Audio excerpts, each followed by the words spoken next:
اور اس کے دل میں کوئی کجی آئے، وہ دو ٹوک سی مختصر سی جامع سی بات کرے، مدعات جتنے کم لفظوں میں بیان کر سکتی ہے وہ کرے، کیا کروں؟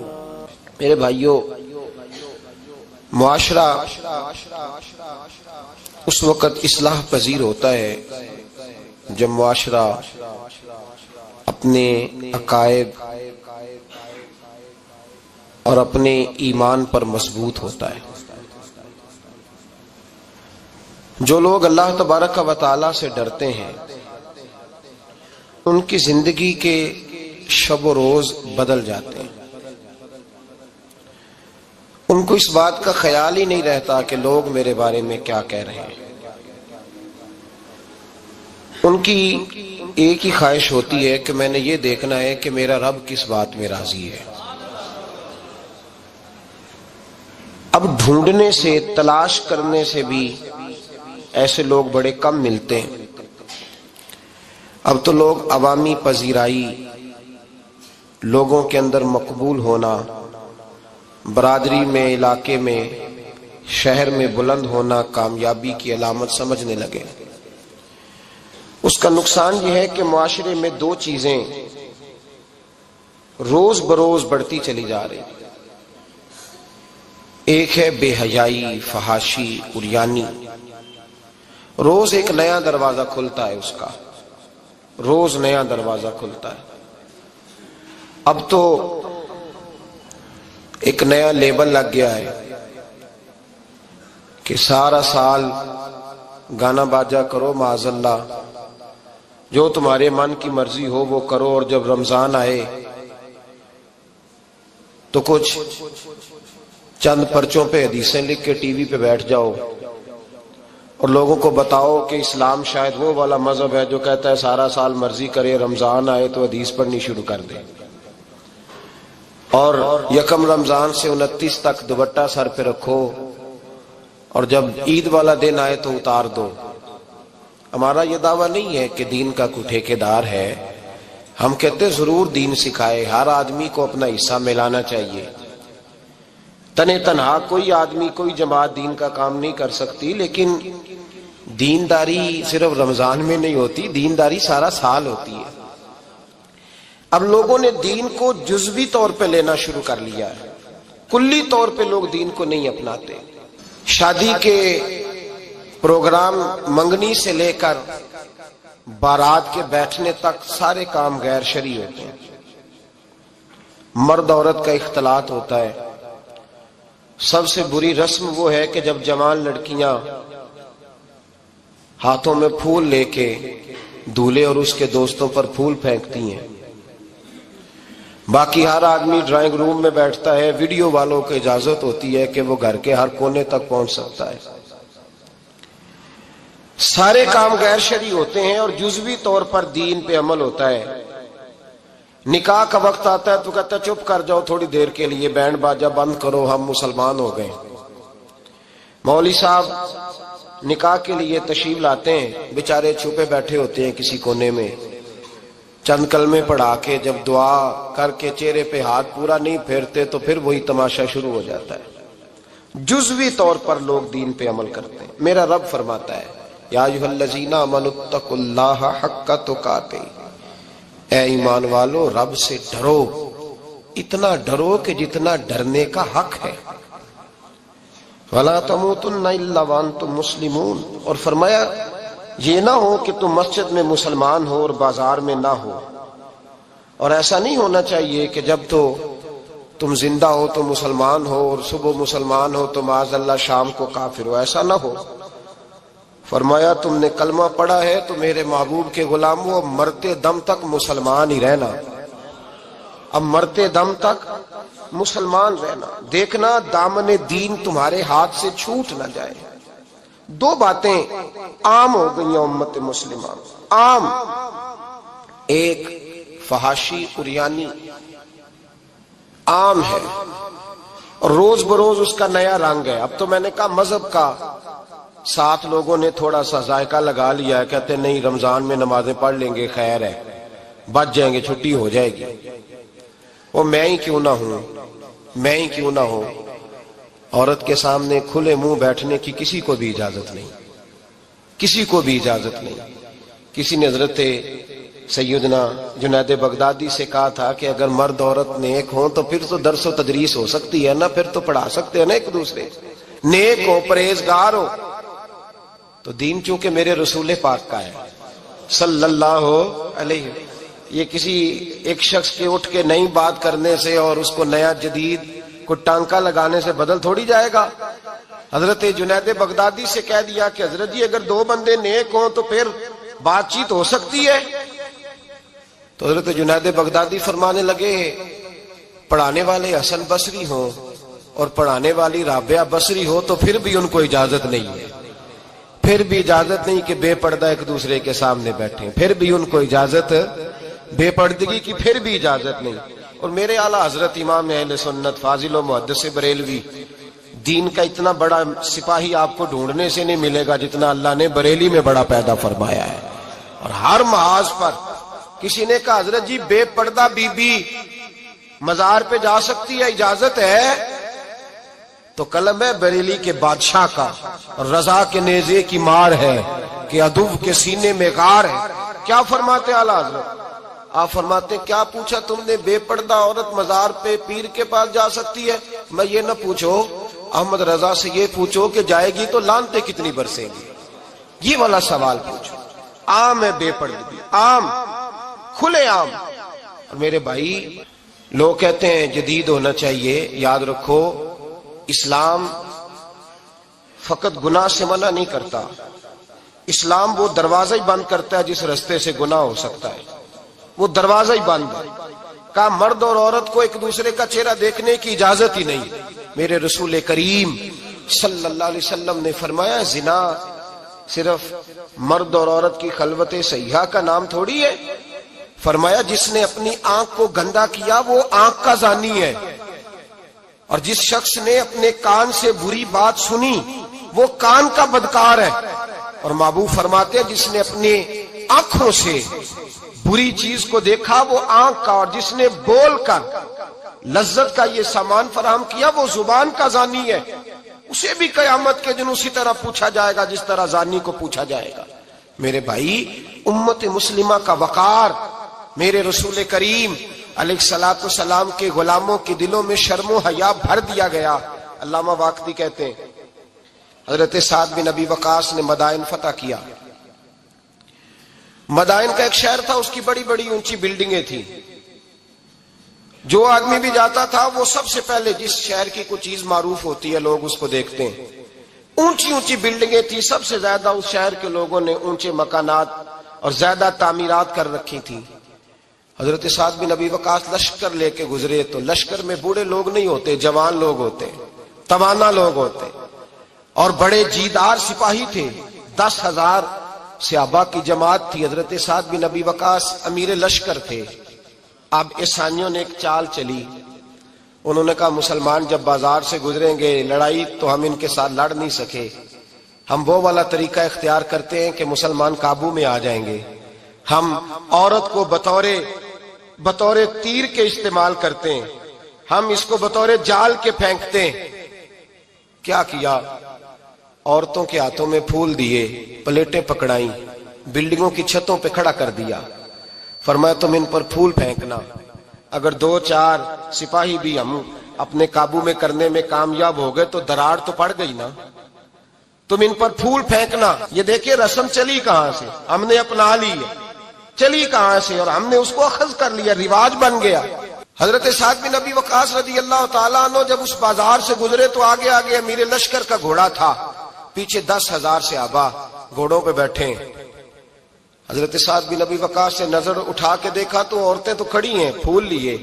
کفر کی چال کو سمجھ گئے کہ یہ بے حیائی کا جال پھینک کے ملت کے جوانوں کے دلوں سے غیرت ایمانی چھیننا چاہتے ہیں, یہ مسلمانوں کے دلوں سے تقوی کی روشنی چھیننا چاہتے ہیں, یہ قرآن پاک کا سرور اور عبادت کا نور چھیننا چاہتے ہیں, یہ بے حیائی کا کلک لگا کے ان کے دلوں سے رسول اللہ کا درود چھیننا چاہتے ہیں, یہ محبت رسول کے سوتے خشک کرنا چاہتے ہیں.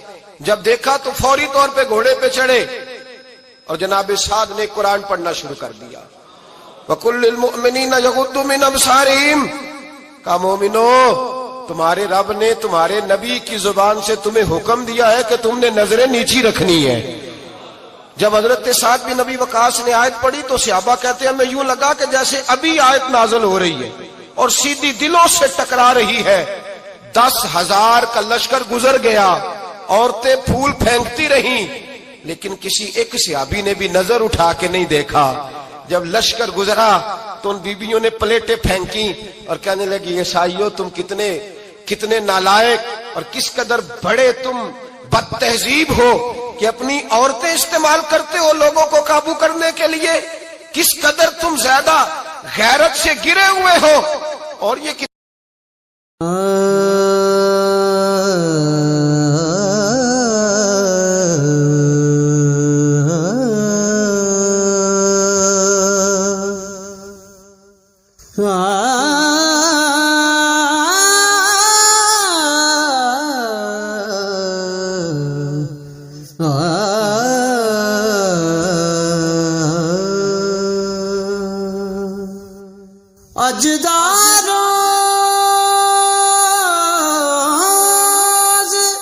اتنا اعلیٰ طبقہ ہے کہ ہم دادے توجہ دیتی رہی، انہوں نے پلٹ کے نہیں دیکھا، کہنے لگے تم جھوٹے ہو، اور جس رسول کے غلام اتنے اعلیٰ درجے کے پائے کے حیا والے ہیں وہ نبی کتنی شان والا ہوگا۔ بیبیوں نے کلمہ پڑھنا شروع کر دیا۔ بھائی یاد رکھیں، یہ جو آج جگہ جگہ مسلمانوں کے خلاف کفر کی سازش ہے، میری ملت کا جوان روز رات کو 10 میسج ٹائپ کرتا ہے، یہ روز رات کو 20 نمبر اپنے موبائل پہ رکھتا ہے اور فخر کے ساتھ بیان کرتا ہے، اور بڑی تکلیف کے ساتھ بات کہنی پڑتی ہے کہ اس کے ابا جی کو بھی پتا ہے کہ بچے کے موبائل میں نمبر ہیں، اس کے گھر والوں کو بھی پتا ہے، اور لوگ ہیں کہ اس کو ایک شغل سمجھ کے، ایک چھوٹا سا بچے کا شوق سمجھ کے اس کو درگزر کر رہے ہیں۔ تجھے پتا نہیں کہ جب انسان کی یہ سوچ ہوتی ہے، جب اس کا یہ نظریہ ہوتا ہے تو ایمانی قوتیں کتنی زائل ہوتی ہیں۔ جب نوجوان کی نظر کے اندر عیب پیدا ہوتا ہے تو پھر اس سے نماز کی لذت جاتی رہتی ہے، قرآن پاک کا ذائقہ جاتا رہتا ہے، درود پاک کا ذائقہ جاتا رہتا ہے۔ اٹھائیے مسند امام احمد بن حنبل، میرے رسول کریم صلی اللہ علیہ وسلم کی بارگاہ میں صحابی نے آ کے عرض کی، یا رسول اللہ میں بڑی اچھے طریقے سے وضو کرتا ہوں، ٹائم نکال کے مسجد آتا ہوں، حضور میں پابندی سے پڑھنے کی کوشش کرتا ہوں، لیکن اے معصوم آمنہ، یا رسول اللہ میرا نماز میں دل نہیں لگتا، حضور میری طبیعت نہیں جمتی، میرا دوڑ جانے کو دل کرتا ہے، کوئی نسخہ بتلائیے۔ محبوب نے فرمایا تو اپنی نظر کو پاک کر لے، تیرے نبی کا وعدہ ہے تیرا نماز میں دل لگنا شروع ہو جائے گا۔ اپنی نظر میں پاکیزگی پیدا کر۔ محمد بن قاسم آئے، اگر یہ بات آپ کی سمجھ میں آ گئی تو حد ہو گئی۔ محمد بن قاسم جب یہاں آئے نا ہندوستان میں تو عجیب واقعہ لکھا ہے ان کے حالات میں۔ یہاں آئے تو نیا علاقہ تھا، ہندوستان کی سڑکوں سے چوکوں سے واقف نہیں تھے۔ جب تشریف لائے، راجہ دہر ان کے مقابلے میں تھا، جنگ کرنی تھی، لشکر لائے تو خود بھی ابھی 17 سال یا 19 سال کے جوان تھے، اور ساتھ بھی لشکر جوانوں کا تھا۔ ایک بزرگ تھے قافلے میں، بزرگ کہتے ہیں میری محمد بن قاسم سے ملاقات ہوئی تو میں نے اس شخص کے چہرے پر پریشانی دیکھی، شدید تکلیف میں دیکھا، تو میں نے کہا جرنیل مسلمانوں کے تو کس پریشانی میں ہے؟ تو محمد بن قاسم کہنے لگے پریشانی یہ ہے کہ ہم عربی ہیں، یہ عجم کا علاقہ ہے، ہم تو رستوں سے بھی واقف نہیں۔ راجہ دہر سنا ہے بڑی فوج ہے، بڑی طاقت ہے، بہت پرانا یہاں کا رہنے والا ہے، چھوٹے چھوٹے مورچوں کا پتہ ہے، رستوں کا پتہ ہے، کیسے جنگ ہوگی؟ میں پریشان ہوں کہ مقابلہ کیسے ہوگا؟ وہ بزرگ کہتے ہیں میں نے بھی دعا کی، تسلی دی، میں نے کہا اللہ تیری مدد کرے گا۔ میں گزر گیا، 3-4 دن کے بعد ملاقات ہوئی تو میں نے محمد بن قاسم کے چہرے پر بڑی روشنی دیکھی، ہنستے اور مسکراتے دیکھا، توانائی دیکھی، وقار دیکھا، اطمینان اور سکون دیکھا۔ میں نے کہا خیریت تو ہے، پرسوں ترسوں تو بڑے پریشان تھے، آج کیا ہوا؟ اگر یہ بات سمجھ میں آ گئی میری ملت کے جوان کے، اگر یہ بات سمجھ میں آ گئی تو شاید اسے ڈھب اور سلیقہ آ جائے جینے کا، شاید یہ سمجھ جائے کہ میری توانائی کا راز کہاں ہے۔ کہنے لگے بھائی پرسوں ترسوں بڑے پریشان تھے، آج کیا ہوا؟ جواب دیا کہ تاریخ بنا دی، اس 17 سال کے جوان نے تاریخ بنا دی۔ کہنے لگا میں بے فکر ہو گیا ہوں، راجہ دہر میرا مقابلہ نہیں کر سکتا، وہ 2 دن نہیں کھڑا ہو سکتا میرے سامنے۔ کہ وجہ کیا ہے؟ محمد بن قاسم کہنے لگے میں نے تحقیق کی ہے، مجھے پتا چلا ہے کہ راجہ دہر ذہن کا گندا ہے، نظر کا ناپاک ہے، وہ سینے بند کا برا ہے، مجھے پتا چلا ہے وہ تو چچا زاد بہن کو نہیں چھوڑتا، وہ تو خالہ زاد پہ بری نظر رکھتا ہے، مجھے پتا چلا ہے کہ اس کے تو اپنے علاقے کی عورتیں اس کی نظر سے محفوظ نہیں ہیں۔ کہنے لگا جو گندی نظر کا جوان ہوتا ہے وہ کسی میدان میں نہیں ٹھہر سکتا۔ کہنے لگا میری 17 اور 19 سال کی جوانی ہے، مجھے قسم ہے گنبد خضرا کی، میں نے جب بھی دیکھا ہے یا مصطفیٰ کا درود دیکھا ہے یا رسول اللہ پہ نازل ہونے والا قرآن دیکھا ہے، میرا مقابلہ کیسے کرے گا، میرے مقابلے میں کیسے آئے گا؟ جو نظر کا گندا ہو، کردار کا ناپاک ہو، وہ کسی کے مقابلے میں آ سکتا؟ اور ملت کے جوان یاد رکھ، جب تک نظریں ناپاک ہوتی ہیں اس وقت تک وجود کمزور ہوتے ہیں، جب تک نظریں ناپاک ہوتی ہیں ارادوں میں دراڑیں ہوتی ہیں، جب نظریں ناپاک ہوتی ہیں پھر عقیدے متزلزل ہوتے ہیں، جب نظریں ناپاک ہوتی ہیں پھر انسان کوئی بھی مہم سر نہیں کر سکتا، اور جب نظر پاک ہوتی ہے۔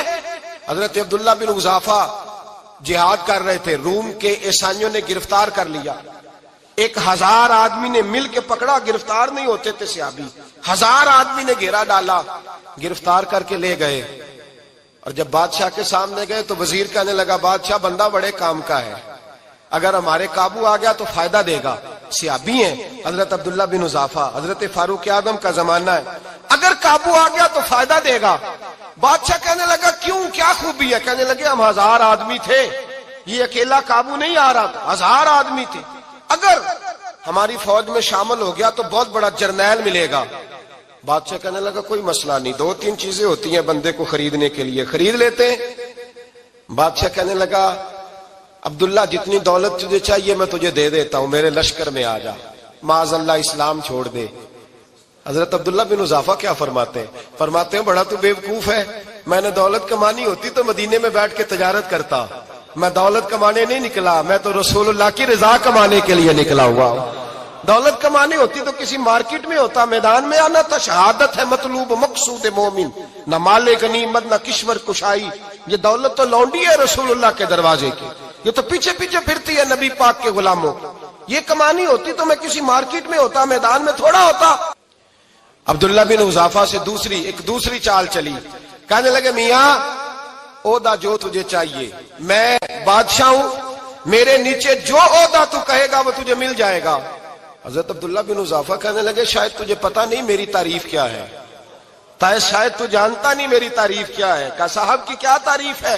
کہنے لگے میں رسول اللہ کا صحابی ہوں، اور کائنات میں سب سے بڑا عہدہ مصطفیٰ کے صحابی ہونے کا عہدہ ہے۔ صحابہ وہ صحابہ تھے جن کی ہر صبح عید ہوتی تھی، خدا کا قرب حاصل تھا، نبی کی دید ہوتی تھی۔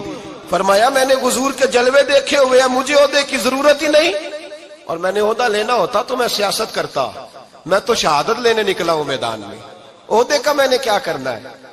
اب بادشاہ کہنے لگا اسے قتل کر دو۔ وزیر کہنے لگا نہیں، ایک بات اور ہے، مجھے ایک چال اور چلنے دو۔ کہا وہ کیا؟ کہنے لگے میری بیٹی بڑی خوبصورت ہے، مجھے موقع دو، اپنی ہی بیٹی کو سجا بنا کے، وہ جوان جس کی جوانی اتنی بڑی ہے کہ 1000 آدمی مقابلے میں کھڑا نہیں ہوتا، اس جوان کے کمرے میں رات کی تنہائی میں بنا سوار کے بی بی کو بھیجا۔ وہ بی بی کہتی ہے میں ساری رات بن سور کے اس صحابی کے کمرے میں بیٹھی رہی، لیکن یہ کیا شخص تھا، ساری رات ہی مسلح پہ بیٹھا رہا، ساری رات ہی، کچھ دیر تھک جاتا تو یہ کریم رسول پہ درود پڑھنا شروع کر دیتا۔ بی بی کہتی ہے سحری ہو گئی تو میں نے چھو کے دیکھا کہ انسان ہے کہ جن ہے، یہ بندہ ہے کہ فرشتہ ہے، چھو کے دیکھا۔ کہنے لگے پیچھے ہٹ جا، میں نے کہا میں نے تو سنا تھا تو 1000 کے مقابلے میں ہے، اور تو اتنا بے حس ہے کہ بنی سوری دلہن بیٹھی ہے، تو نے نظر نہیں کی؟ عبداللہ بن حذافہ، بی بی کہتی ہے نظر پھر نہیں اٹھائی، نظر پھر جھکی ہوئی ہے۔ کہنے لگے بی بی میں مجبور ہوں، اب میرے اوپر کوئی حسن نہیں چلتا، میں نے جلوائے بدوہا کا دیدار کیا ہوا ہے، اب میری نگاہوں میں جچتا نہیں کوئی، اس لیے کہ جیسے میرے سرکار ہے ایسا نہیں کوئی۔ کبھی بھی اب نہیں کسی کا میرے اوپر جادو چلتا، میں نے مصطفیٰ کو، اور کہا ذرا پیچھے ہٹ کے بیٹھ، مجھے میرے رسول نے غیر محرم سے بچنے کا حکم دیا ہے، ذرا پیچھے ہٹ کے بیٹھ۔ سحری کا وقت تھا. وہ بی بی کہتی ہے اس نوجوان کے جملے میرا سینہ چیر گئے, کلیجہ پھٹ گیا, چیخ نکلی, میں کفر کے عالم میں روئی. میں نے کہا مجھے بتا تو صحیح, آخر یہ جذبہ کہاں سے ملتا ہے؟ آخر یہ روشنی تو میں نے دیکھی نہیں, کہاں سے آتی ہے؟ ایک میرا باپ ہے جو بنا سور کے مجھے تیرے کمرے میں چھوڑ گیا, بتلا یہ کہاں سے کیف آتے ہیں؟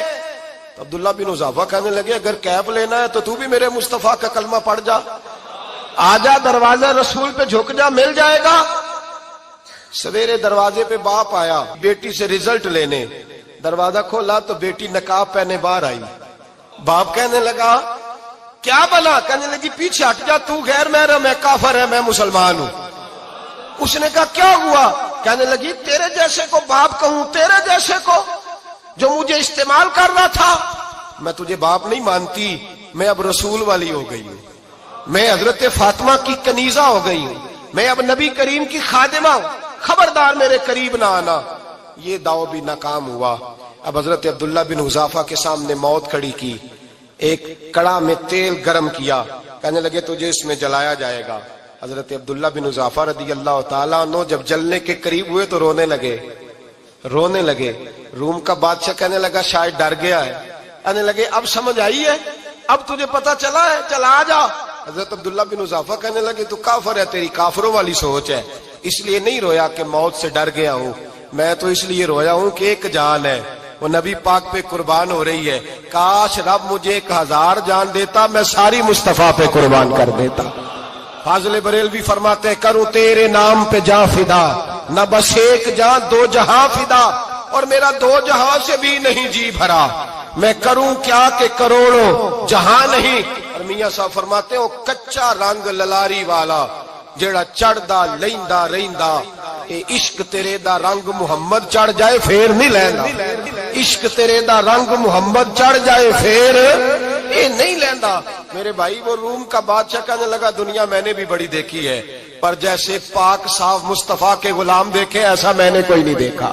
او بھائیو, نظر پاک ہو, روح پاک ہو, مزاج پاک ہو, پھر انسان بڑے بڑے کام کرتا, پھر وہ مہمات کو سر کرتا, پھر وہ صرف ایک گھر کے لیے نہیں, وہ ملت کے لیے فائدہ مند ہوتا ہے, پھر وہ گھرانوں کو لے کر چلتا ہے, پھر وہ بڑے بڑے معاشرے تشکیل دیتا ہے. میرے رسول کریم صلی اللہ علیہ وسلم نے پاک صاف ذہن کے لوگ تیار کیے.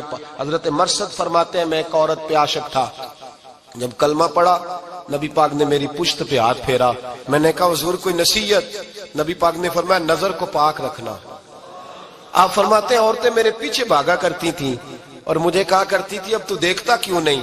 تو میں نے کہا پتا مجھے بھی نہیں, مصطفیٰ کی ایک نظر ہوئی ہے, رب نے سارے محل کو چہل دور فرما دیے, سارا کچھ ہی بدل گیا. ملت کے جوانوں یاد رکھو اس بات کو, یہ پاکیزگی, یہ نظر, یہ پاکیزگی, یہ مزاج, یہ انسان سے بڑے کام کرا لیتی ہے. اور اگر تیری نظر ناپاک رہتی ہے پھر تو کچھ نہیں کر سکتا, پھر تیری زندگی ایک ایسے قید خانے میں قید ہو گئی ہے جو تجھے 2 قدم بھی نہیں چلنے دے گی.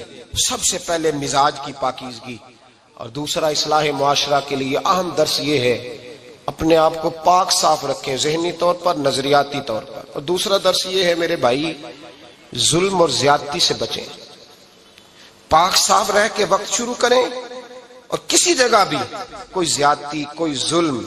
میرے نبی کریم صلی اللہ علیہ وسلم کے مزاج کو اگر آپ دیکھیں گے نا, ہمارے معاشرے میں آج سب سے زیادہ زیادتی پتہ کون سی ہوتی ہے؟ لوگ عزتیں پامال کرتے, بدگمانیاں کرتے. ابو جہل یہ کام کرتا تھا کہ وہ نبی پاک صلی اللہ علیہ وسلم پر, صحابہ پر معاذ اللہ شخصی اعتراضات کرتا تھا, شخصی.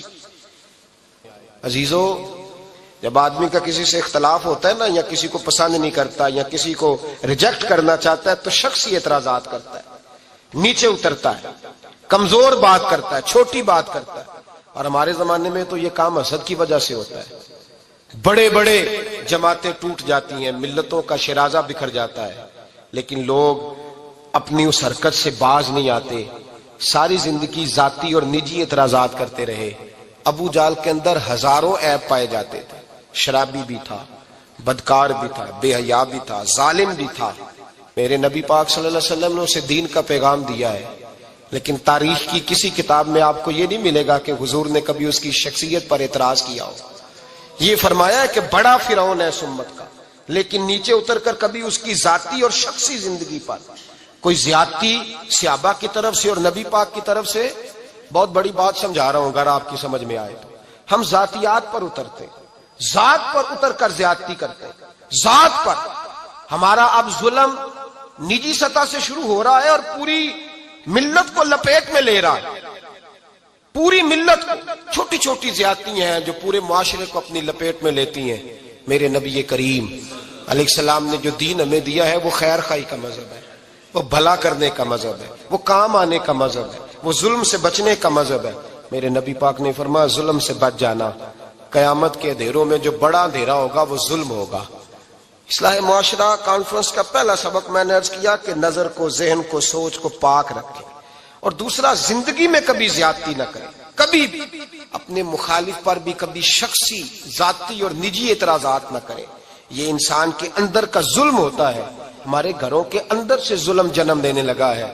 روز بہو پہ تیل چھڑکا جاتا ہے، روز کسی نہ کسی شہر سے، اپنے ہی گھر سے، اپنے ہی چراغ کو بند کرنے کی خبر نکلتی ہے. سڑکوں پہ، چوکوں پہ، چوراہوں میں غریب مسلے جاتے ہیں. جس کے ہاتھ جہاں تک پہنچتے ہیں وہ وہاں تک معاذ اللہ زیادتی کر گزرتا ہے. اگر قوم ظلم سے بچنے لگے، زیادتی سے بچنے لگے، تکلیف دینے سے بچنے لگے تو معاشرہ سنور جائے گا. میرے رسول کریم علیہ السلام نے اپنے غلاموں سے پوچھا تھا بتاؤ مفلس کون ہوتا ہے؟ کون ہے جس کے پاس کچھ نہیں ہوتا؟ صحابہ نے کہا یا رسول اللہ جس کے پاس پیسے نہ ہو. بخاری مسلم متفق علیہ حدیث ہے. نبی کریم نے فرمایا نہ بھائی، مفلس تو وہ ہوگا جو قیامت کے دن احد پہاڑ کے برابر نیکیاں لے کے آئے گا. یا رسول اللہ اتنی نیکیاں پھر بھی مفلس ہے، پھر بھی غریب ہے؟ تو نبی پاک نے فرمایا نیکیاں پہاڑ کے برابر ہیں پر اس نے چغلیاں بڑی کی ہیں، غیبتیں بڑی کی ہیں، مذاق بڑے اڑائے، اس نے لوگوں پر پھبتیاں بڑی کسی ہیں، تان و تشنی بڑے کیے، ظلم بڑے کیے، گالی بڑی دی، لوگوں کے بارے میں بری باتیں کی. اب رب کریم نے وہ ساری نیکیاں لوگوں میں بانٹ دی. یہ مفلس ہو گیا، غریب ہو گیا.